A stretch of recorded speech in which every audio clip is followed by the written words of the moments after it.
Thus Spoke Zarathustra is a philosophical novel by Friedrich Nietzsche that tells the story of Zarathustra, a prophet-like figure who descends from his mountain solitude to deliver teachings to humanity.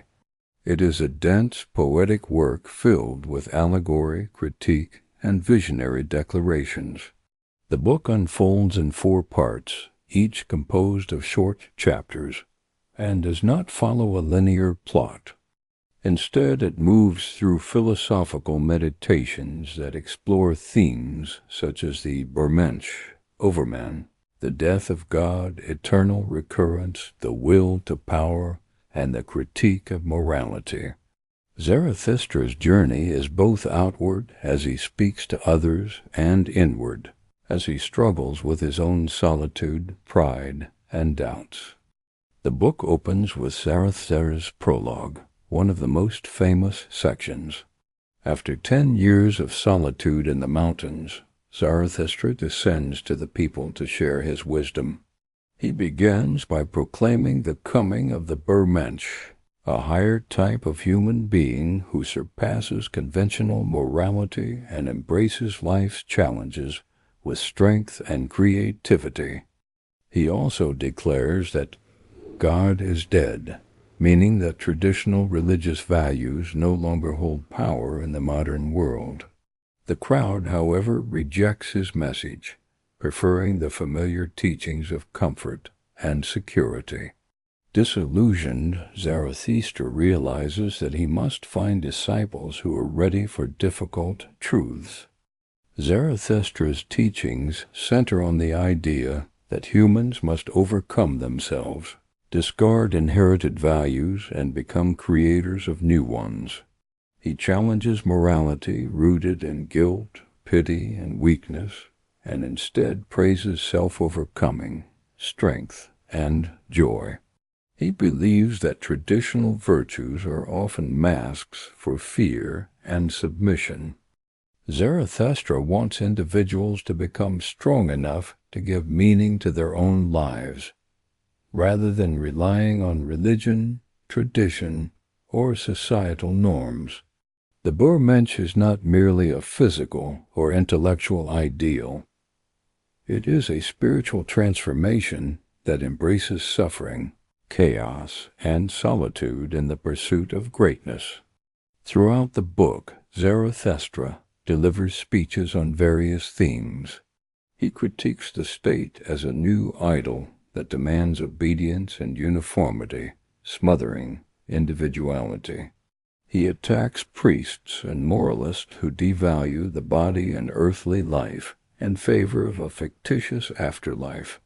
He scorns pity as a disguised form of superiority, and he dismisses calls for equality that arise from resentment rather than justice. His messages are often provocative and paradoxical. He does not offer clear doctrines, but instead encourages readers to think, struggle, and create their own path. Zarathustra frequently uses metaphors and symbols. He compares the spiritual journey to the transformation of a camel into a lion, and then into a child. The camel represents burden-bearing obedience. The lion represents the rebellion against imposed values, and the child symbolizes new creation and innocence. He also tells parables, such as the tightrope walker who falls while trying to cross between 2 towers, representing the fragile state of humanity trying to cross from man to Übermensch. These symbols convey the difficulty and danger of self-overcoming. In Part 2, Zarathustra continues to challenge his listeners and meets both followers and critics. He speaks about the dangers of comfort, the illusions of virtue, and the false wisdom of philosophers. He warns against loving one's neighbor out of guilt or fear, and insists that true compassion must arise from strength. He explores the idea that passions should not be suppressed, but transformed into virtues through mastery. In several chapters, he confronts specific archetypes, such as the pale criminal, the pitiful, and the rabble, each illustrating ways people fail to rise above mediocrity or inner conflict. Zarathustra also discusses the role of creators. The true creator, in his view, is someone who destroys old values to make room for new meaning. This act is not merely rebellious, but rooted in love of life and a desire to affirm existence.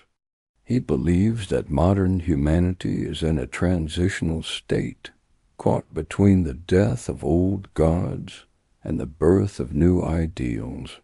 The task of the Übermensch is to be the bridge between what is and what could be. In Part 3, the tone becomes more introspective and mystical. Zarathustra struggles with his own solitude, pride, and the pain of being misunderstood. He experiences visions and dreams that reflect his inner turmoil.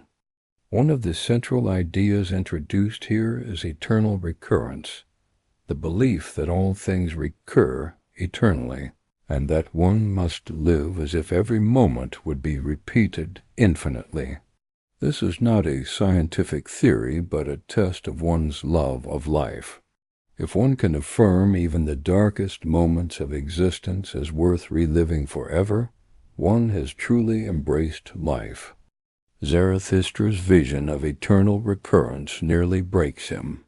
He falls into despair, isolated even from his animals, who have accompanied him like spiritual guides. He realizes that he has not yet fully overcome himself. He had hoped to find followers who understood him, but he must accept that true transformation is deeply lonely and inward. Slowly he regains his strength, understanding that love of life includes love of its trials, repetitions, and mysteries.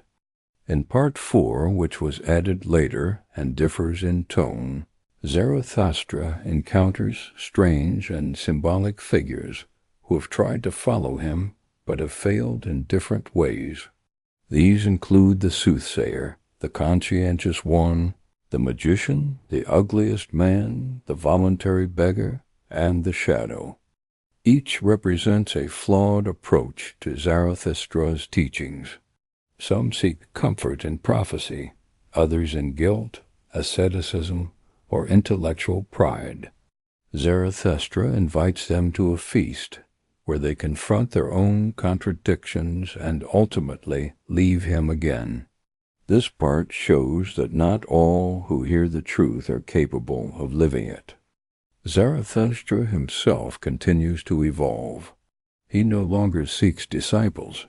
He laughs more, embraces solitude more fully, and speaks less. He realizes that truth is not something to be preached, but something to be lived and embodied. His journey becomes a dance, a joyful affirmation of existence. The book ends not with a grand conclusion, but with Zarathustra vanishing into the horizon, transformed but alone, still walking the path of self-overcoming. Nietzsche's language in this book is poetic, often prophetic, filled with biblical rhythms and philosophical provocation. Thus Spoke Zarathustra is not a conventional philosophical text. It does not argue or prove it, declares, dances, and disrupts. Its meaning is layered, and its ideas are not always meant to be taken literally. Nietzsche wrote it during an intense period of creativity, and he considered it his most important work, though it was misunderstood and largely ignored during his lifetime. The book is not just a critique of religion or morality. It is a call to become more than we are. It asks the reader to imagine a world without fixed truths, to abandon comfort and embrace struggle, to turn life itself into a work of art. The Übermensch is not a master over others, but a master of self, someone who creates new meaning in a world where old meanings have collapsed. Eternal recurrence is not a doctrine, but a test of courage. Can you love life enough to want it again and again, exactly as it is? Nietzsche's critique of pity, equality, and morality was often misinterpreted as harsh or elitist. But at its core, his message is deeply life-affirming. He does not want people to dominate others, but to dominate their own fear, weakness, and herd instincts. He warns that those who cling to old values out of fear will drag down those who wish to rise. His rejection of conventional morality is not nihilistic. It's a call to reimagine values from the ground up. Thus Spoke Zarathustra continues to inspire readers who are searching for meaning in a fragmented world. Its poetic vision, symbolic depth, and philosophical daring make it one of the most unique and influential works in modern thought. It demands not passive reading, but personal confrontation. Nietzsche does not offer answers, he offers challenges. He does not say what to believe, he asks who you must become. To read Zarathustra is to risk being changed. In the end, Thus Spoke Zarathustra is not a book of answers, but a mirror held up to the soul, a call to rise, to struggle, and to become more than what we are. It reminds us that growth often comes through solitude, challenge, and the courage to create our own meaning. If you've found resonance in these words, let them sit with you in silence. And as always, thank you for listening to Mindful Reads. Until next time, walk your path boldly.